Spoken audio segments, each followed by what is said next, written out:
Mateřské lodě třídy Bilskirnir byly hlavním typem lodí používaných Asgardy.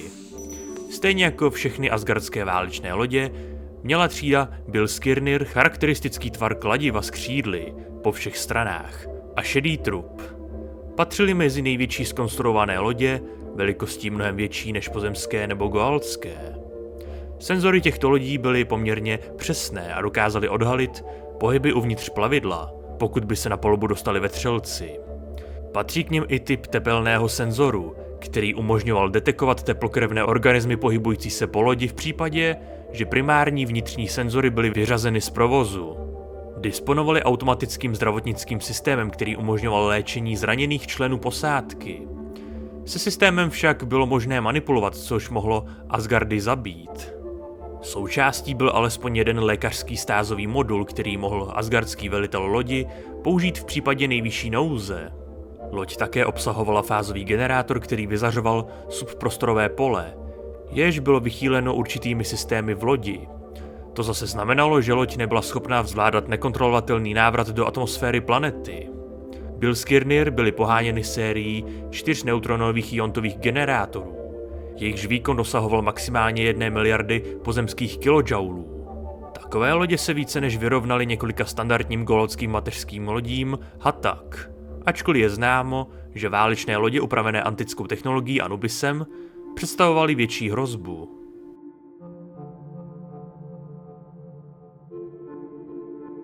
Před vnějšími hrozbami chránil asgardské lodě mocný štít. To se týkalo i silných rázových vln z lodí, které vybuchly v určité vzdálenosti.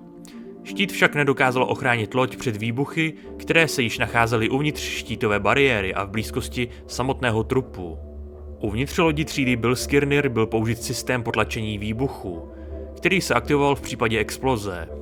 Ten zabraňoval použití výbušných zařízení uvnitř lodi a tlumil jejich dopad, pokud se uvnitř plavidla aktivovaly. Loď také obsahovala určitou formu maskování, která neskreslovala vzhled plavidla, ale činila ho neviditelným pro primitivní skenovací technologii.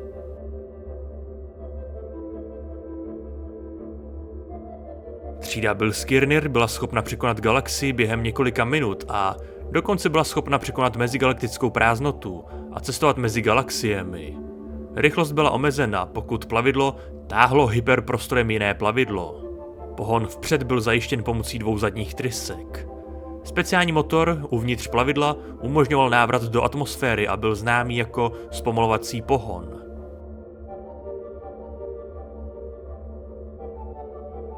Stejně jako většina asgardských lodí měla i třída Bilskirnir několik asgardských transportních polí umístěných na lodi. Všechny byly namířeny různými směry a umožňovaly maximální pokrytí. Po zadání specifického kódu do počítačového terminálu se transportní pole aktivovalo a cílový materiál byl dopraven na loď. Limity transportní technologie zůstávají neznámé, ačkoliv Prometheus byl schopen na oběžnou dráhu dopravit celý mrakodrap. Plavidla třídy Daedalus jsou schopna přinejmenším stejných výkonů. Je zřejmé, že takové výkony byly snadno proveditelné i na třídě Bilskirnir, protože byla schopna přepravit celou armádu Jaffů a 3 neúplných goaltských přistájacích ploch. Součástí soustavy byla technologie odchozího transportéru, která umožňovala posádce opustit loď a přesunout se na vnější místa, například na planetu. V případě napadení replikátory byl odchozí transportér zničen, aby se zabránilo úniku replikátorům z lodi. Posádka ji mohla předem naprogramovat, aby pomohl ostatním, kteří systém v budoucnu použijí. Asgardi byli schopni použít transportní soustavu proti armádám na planetě, dematerializovat je a odstranit jako hrozbu.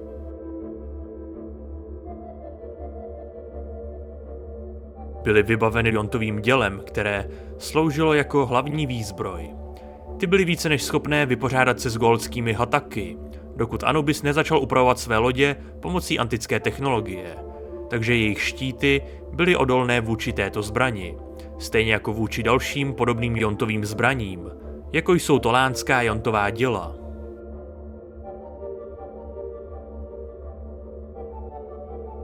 Hlavním řídícím centrem Bilskirnir byl můstek. Připomínal velký světelný sloup s mnoha plošinami, přes které posádka řídila loď. Na můstku se nacházel také navigační počítač, který umožňoval měnit polohu lodi. Bylo známo, že replikátoři napadají můstek těchto lodí, aby ovládali a řídili vnitřní senzory, čímž zabránili posádce v jejich odhalení.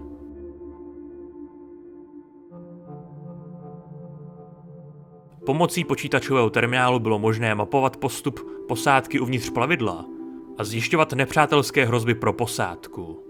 Na obrazovce blikala místa na lodi, která byla zneškodněna. Dále umožňoval zvětšení určitých míst, aby bylo možné získat lepší přehled o určitých místech lodi. Umožňoval také manipulaci s transportní soustavou pomocí kamenů na centrálním terminálu. Kromě toho mohl uživatel v řídící místnosti manipulovat s kameny a aktivovat tak asgardský hologram, což mu umožnilo objevit se na planetě a komunikovat s ostatními. Kromě toho bylo možné počítačovou místnost naprogramovat tak, aby poskytovala pokyny posádce, která nebyla obeznámená s asgardskou technologií.